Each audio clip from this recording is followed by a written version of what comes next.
Welcome back to Let's Play Illusion of Gaia. On the last leg of the Tower of Babel. Who would have thunk it? Yep, it's really quite an exciting time. Well, here's a little skeleton. One worn-out body is quietly laid down. In his head, a familiar voice speaks. Will, it's me, Ullman, your father. My body has decayed, but I live on like this. Jeez, spirit form. Father, why are you in that form?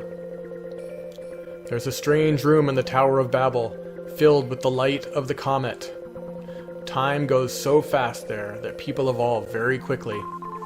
Why are Kara and I able to live? Because you two are evolved humans. Us? Long ago, there existed biological technology using the light of the comet. People freely used the power to make plants and animals. For example, they made the camel. It can go for a long period without food or water. When people realized the power could be used as a weapon, demons were developed. The world was on the brink of ruin. At that time, the Knights of Darkness and Light were developed to decide the fate of humanity. They are your ancestors. The 6 mystic statues were made by the Knights. The last mystic statue is entrusted to you. Cool. Don't know why they used a camel as the example of animals that were created, but okay. Okay, here's the last mystic statue. Very cool. Looked like lapis to me. Did look like lapis. Soon the comet will be very close. By then, the two of you must go to the roof of the tower. Close your eyes. Okay, looks like our dad's spirit is warping us up to the top of the tower. The ancients worshipped the comet as a spirit. Those who bathed in the comet's light were given a strange power. The comet is called a spirit, but it's an unwelcome spirit. Evolving too fast brings destruction. As long as people have evil hearts, demons will be born. Will, open your eyes and look around. Whoa, spirits popping out of the woodwork. Oink oink. Of course, there's no difference between humans and animals. With my body gone, I became forever young. From the comet's light, I gained immortality. But is there meaning in eternal life? I felt more alive when I had a terminal disease. Who the hell am I talking to, Lestat? I don't know. Ah, Will, it's been a long time. Such a world. If I could talk of this at an academy, I'd be a great scholar. Neil, what are you doing? I want him to make the Roulette Company grow bigger and bigger. Fuck you, slave trader. Seems a little greedy, even in death. Even if I can see the real world, I can't touch it. No matter how difficult it may get, I can't help you. Well, nothing. Kara has nothing to say. At last, the time is near. Everyone, give Will your power.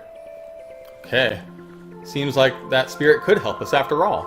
When Will and Kara joined and became one with the Light Knight, a great power was born. The Knights were brought forth. The Dark Knight's ultimate power, the Firebird, was released.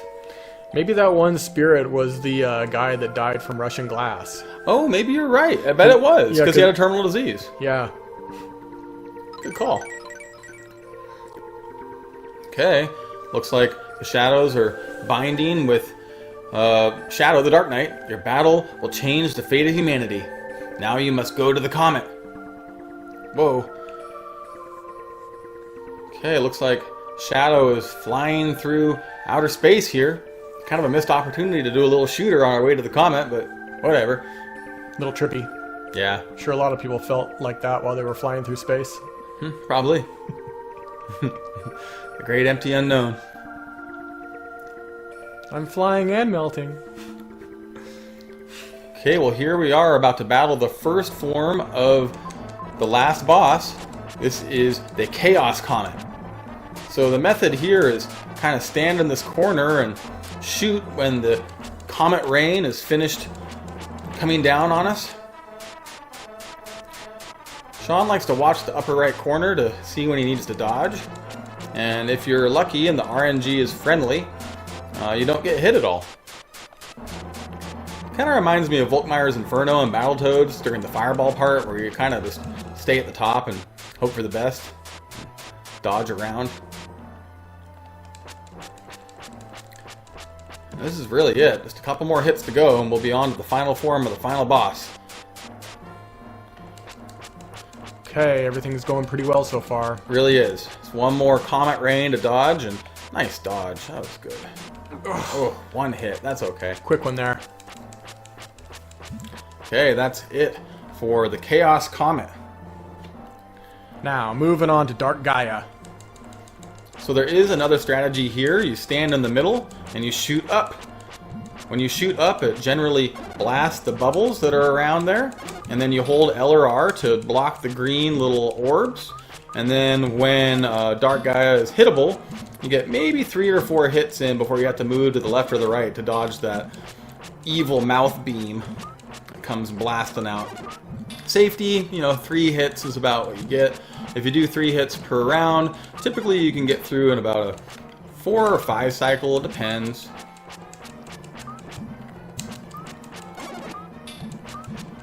And of course, if you follow the strat real good, you can really avoid getting hit.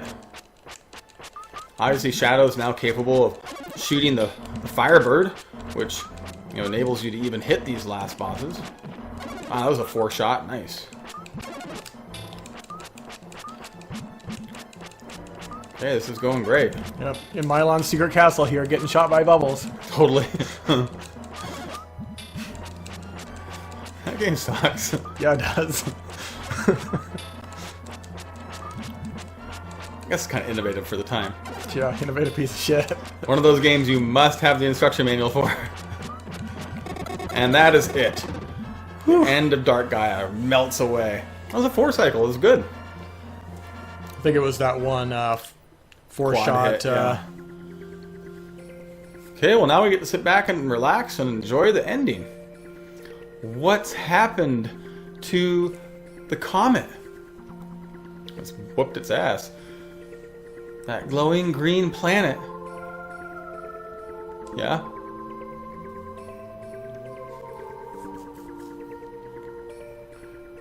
The comet's power has disappeared. The evil star has flown off to the other side of the universe. Damn, we caused it to fly to the other side of the universe. That's pretty cool. Will, do you know what planet that is glowing there in the darkness? I think I do. Our Earth.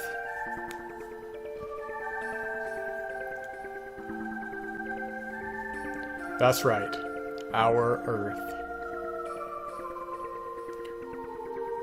Doesn't it look like a desert oasis? It's never seemed so beautiful. But it looks lonely, shining in the dark.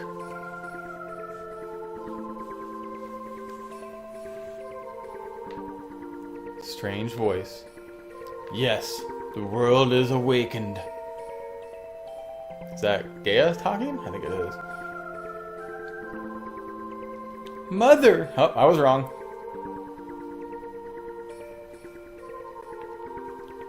The Earth. A mother with millions of children.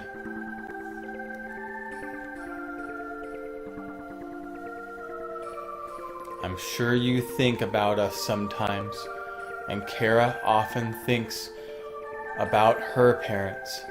I can just imagine the writer hanging out in some bar after work writing this. Having some sake. Yep. The Earth is the same way. She gets lonely if her children forget about her.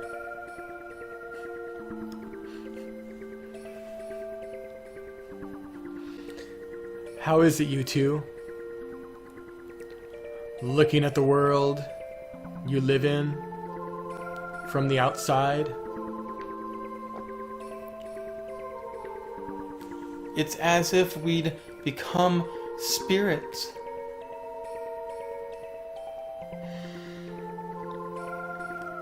I want to show all of our group. No, I want to show everyone in the world.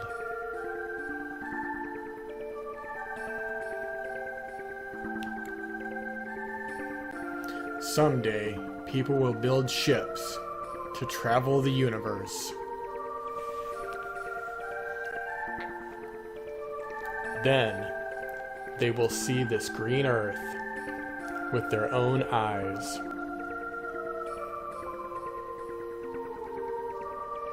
See how lonely the earth looks, just like the two of you. Hey, we're not lonely. Look carefully at your map of the world. It's kind of long and drawn out. The map has started to change.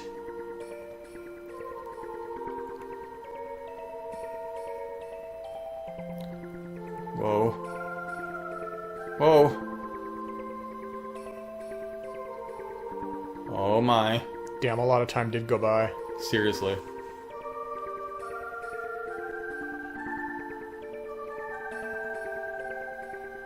Whoa. That looks like planet Earth. Somehow the land has taken on a strange shape.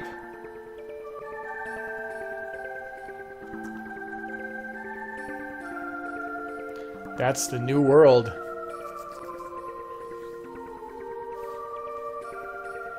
New world?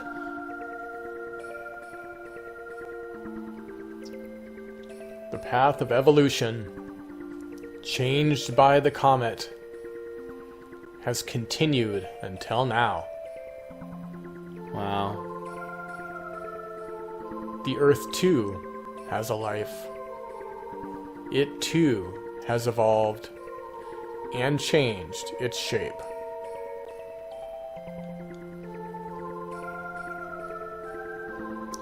Now that the comet has no influence on the world, it's returned to its original condition.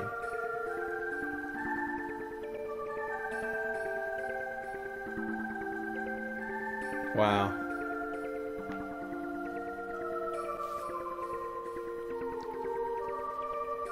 Why do you two know the future?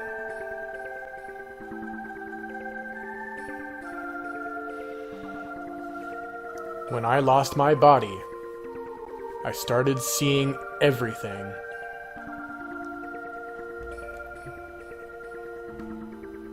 The past, the future, humanity's progress.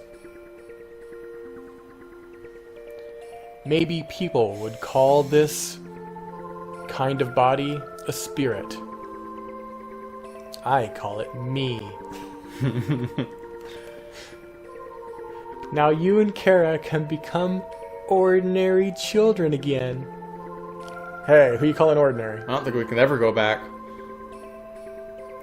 Don't be afraid. When we return to Earth, will we be separated? Only if you want to be. Turns out yes. Yes, the world is changing. Humanity and history have started down a new path.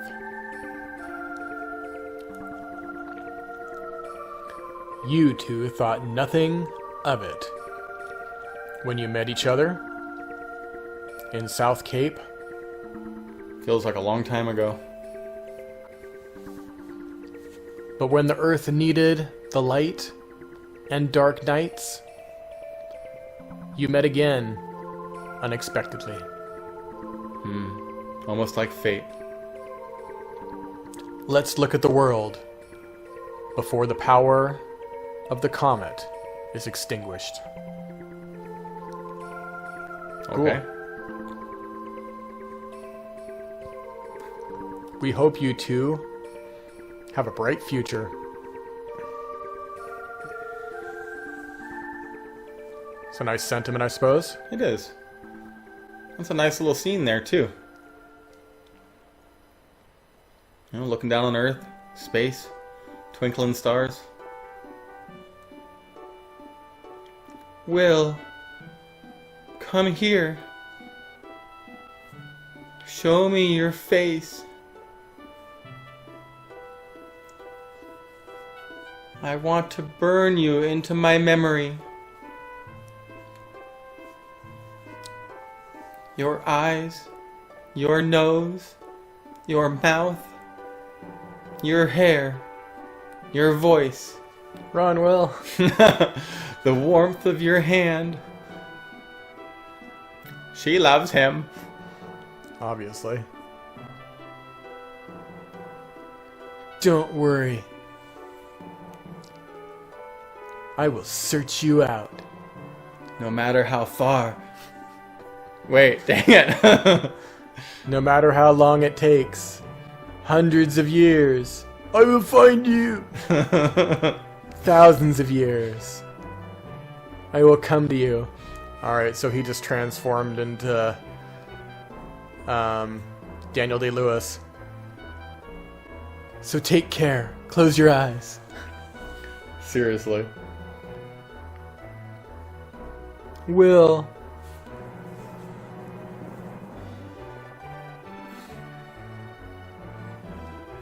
Let's go to Earth.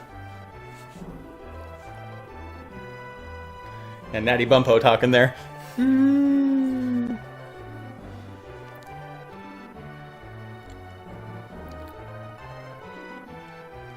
we go.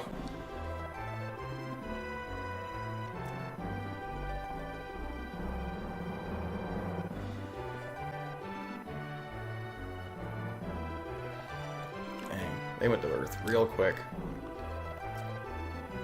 They still got the Phoenix power, apparently. Whoa. Looks like we're in Neo Tokyo. Seriously. The Earth's look had changed. But, glowing in the sky, it was as beautiful as ever. Totally.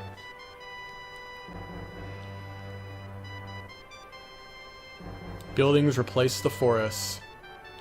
Rivers became roads. But the villages held only smiling faces.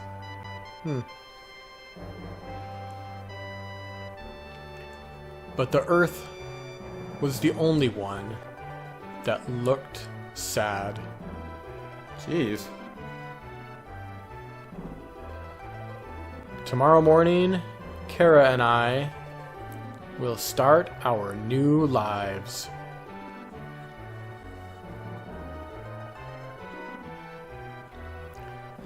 The Tower of Babel stands tall, as if it knows the whole future of the Earth.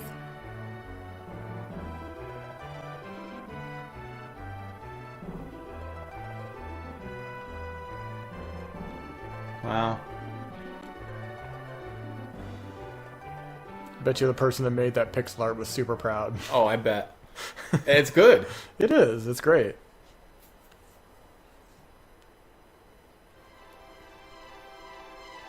Okay. I have a feeling they're about to roll credits. So, overall, what are your impressions of Illusion of Gaia? It was pretty good. The story was quite a bit different than I thought it was going to be. It was kind of geared for kids, but at the same time, it had a lot of really dark themes. So I'm not exactly sure what they were going for on it. Yeah, I'd agree with that. I kind of feel like maybe the translator was dealing with limited capability of the text boxes. I mean, so much more can be said in Japanese writing with a small space than can be said with English. And so I wonder whether or not that had something to do with how the story played out and how the words inside the text boxes played out to kind of not give it a real cohesive feel. I mean, would you agree that it felt a little bit disjointed? A little bit, but by the end, I had a pretty good idea of what was going on in the story. So there weren't really any glaring questions about what was going on. But I do think that some of it could have been explained a little better as we were playing the game. Yeah, I'd agree with that. And as far as the arc of the adventure is concerned, it was a pretty normal arc, I guess. It was pretty, up and then down, but it had a few bumps that gave it a little bit more life. I mean, the whole introduction of, the desire of humans' freedom, was a pretty good part, I guess. I don't know. I'm not huge into slavery themes in general. I find them to be a little bit odd. And in a game, like you said, that seemed kind of geared toward kids, it was a pretty heavy moral lesson. Yeah, and on that, I mean, there weren't really a lot of consequences in the game either. There were... I would have liked to have seen some of the perpetrators get more comeuppance than they did. That's a really good point. And for that matter, when you talk about consequence, I mean, there wasn't a ton of consequence character-wise when it came to the characters' actions, I mean, obviously this game was somewhat on rails, but, you didn't have a lot of choice of, affecting your environment in a positive or negative way. Yeah, so... Oh, there's the English text guys. Yeah, Scott Pelland, Tom Rooney, and Robert L. Gerald did the best they could, I guess. Yeah. The art here is pretty good, though. Yeah. As far as the other RPGs we played, the ending probably in my bottom two. I mean, it's okay. I was just waiting for the end thing to go across the screen like in Final Fantasy 1. Yeah, 2 text boxes later. Yeah, so, all in all, I guess I give this game a B. Yeah, I think that's a good rating for this game. The gameplay itself, the dungeons are fun, good design. Yeah, B minus, somewhere in there. And I think what really saves it is the dungeon design. The leveling system, unique. Nothing too special.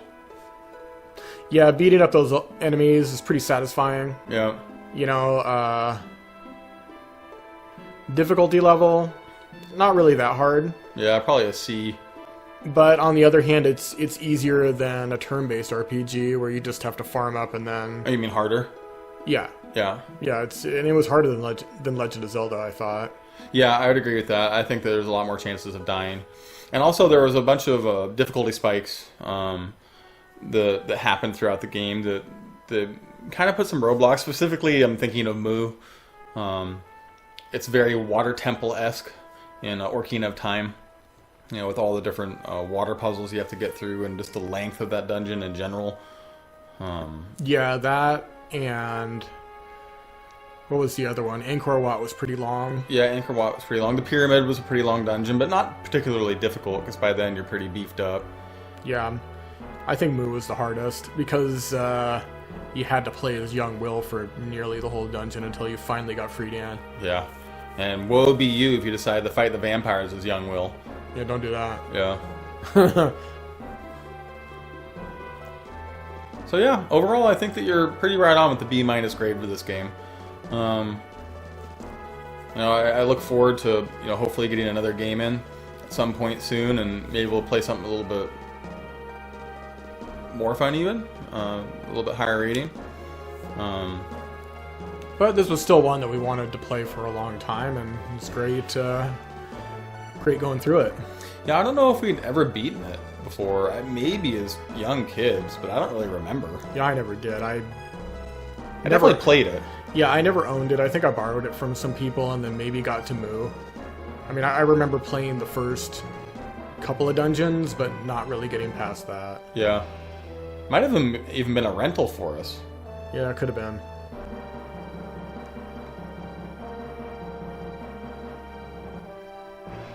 I think obviously too, Enix games of this era were just a lot different than the Squaresoft games. Obviously they're the two major producers of RPGs, not necessarily the developers. But I mean, if you got this or Chrono Trigger to choose from, I mean, you know. Yeah, especially as a kid. You know, back in 1996 or 97, it's like, okay. You're definitely going to play Chrono Trigger. Yeah, or Final Fantasy 3, or Link to the Past. You know, so. Yeah. They just had some tough competition. Yeah, it really did. And of course, I think that is reflected in the value of this game today. I mean, you could get a nice complete in-box copy of this game for, you know, $50 to $70. You know, if you actually wanted to play it on the hardware. Yeah, compared that to playing Chrono Trigger or Final Fantasy VI, you'd have to cough up a couple hundred. Yeah, you really would. But, you know, again, Quintet, really good producer or developer of games in general. I think they had a really successful run. They don't exist anymore, right? I don't think so. Maybe in another form. Maybe they got bought by another company and, you know, that kind of thing. But, you know, since the 90s, there's been a lot of consolidation in the gaming industry. There has. And even if they did exist nowadays, those programmers wouldn't be the ones that are programming anymore anyway. Yeah, they'd be directors of games at this point in their careers. Yeah. But it is interesting, you know, Enix really did hire out good development companies, you know, Quintet and Chunsoft. They did good work, and I think it's reflective on the products here.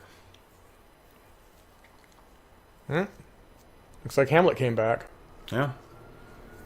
And looks like that's it. Thank you for playing.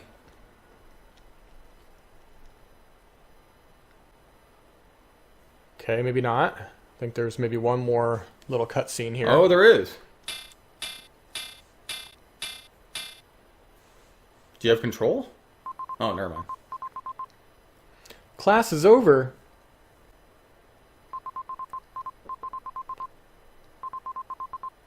Please be careful crossing the street.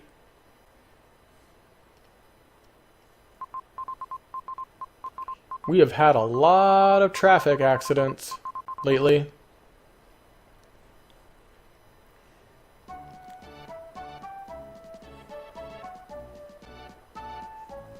There's Kara coming back. Cool. And well, there's the whole group living in modern times.